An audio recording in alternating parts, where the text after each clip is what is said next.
Okay, so let's go over a second option for your learning platform. Last time we spoke about software as a service platform. There's plenty of options to go with. We spoke about Kajabi, Thinkific, and I also discussed considering High Level because they've got some really good online course and membership features that a lot of people don't even know exist. But let's go over what a simple WordPress LearnDash option can do for you.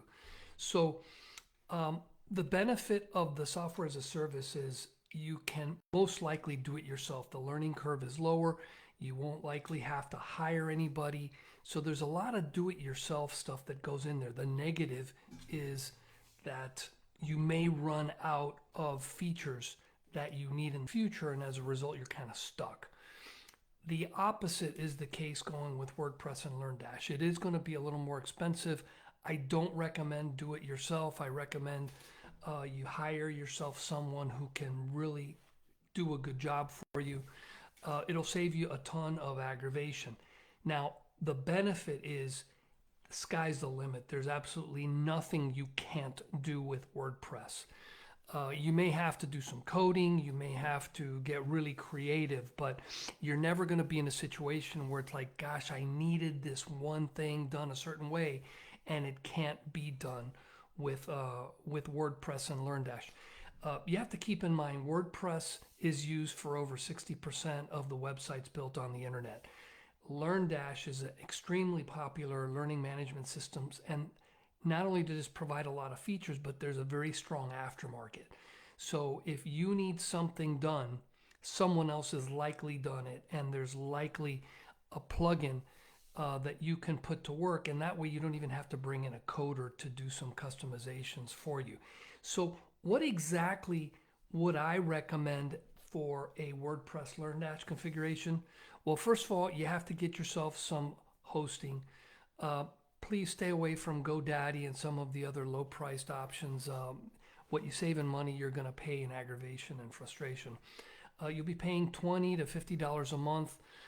We recently launched our own web hosting service. We provide enhanced security and a lot of performance improvements, which some people are going to be needing. So give us a call if you think that's something you need. Now you're going to need LearnDash. We've spoken enough about that. And you're going to want to use WooCommerce. Now in the notes below, I include a link to an article I wrote about how LearnDash and WooCommerce work together.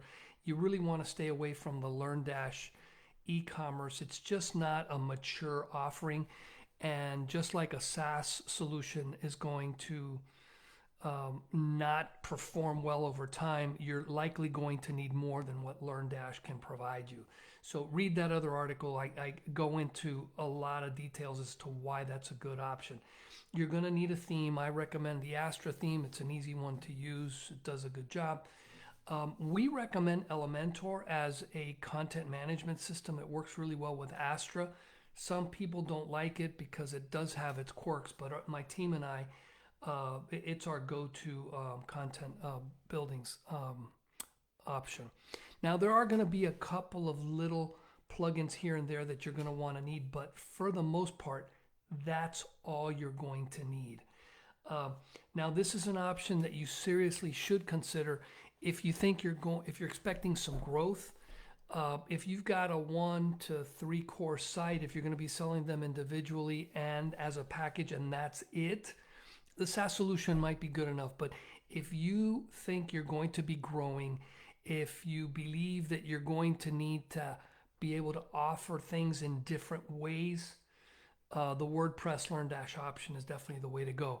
Now, I have written the Profitable Online Course Builder Starter Guide. It's a LearnDash edition.